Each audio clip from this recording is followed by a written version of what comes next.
Do you feel the pulse?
So ngayon, meron kami isang taong napipili na pwede namin pagtatanungan tungkol sa University Healthcare System.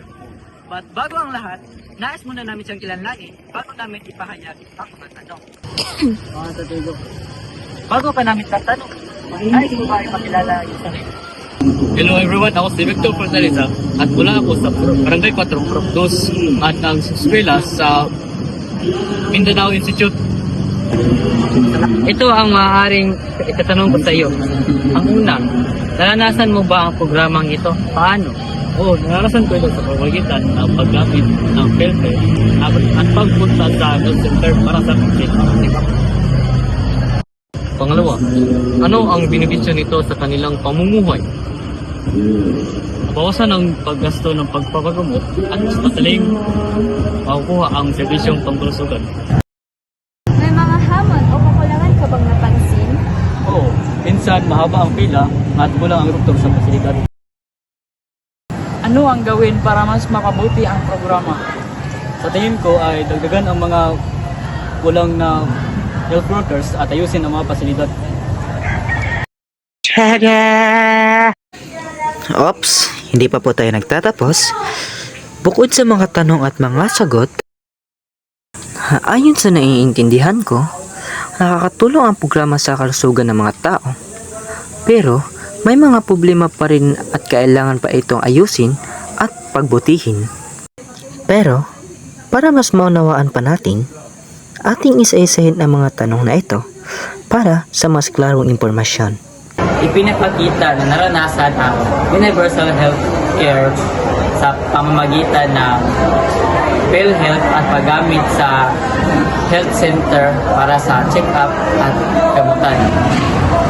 Naiintindihan ko na nakakatulong ang programa dahil nabawasan nito ang gasto sa pagpapadamot at mas naging madali ang pagkuha ng medikal na serbisyo.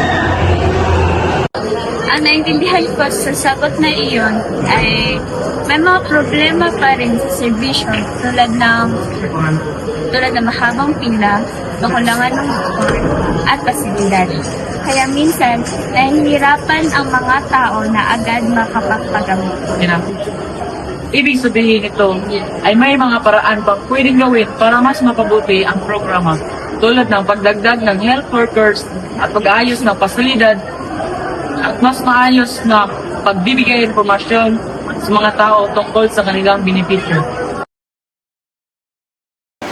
At dito na nagtatapos ang video na ito at sana naman kahit konti ay may natutunan tayo. At salamat na din sa pagtatapos ng video na ito. Let me down.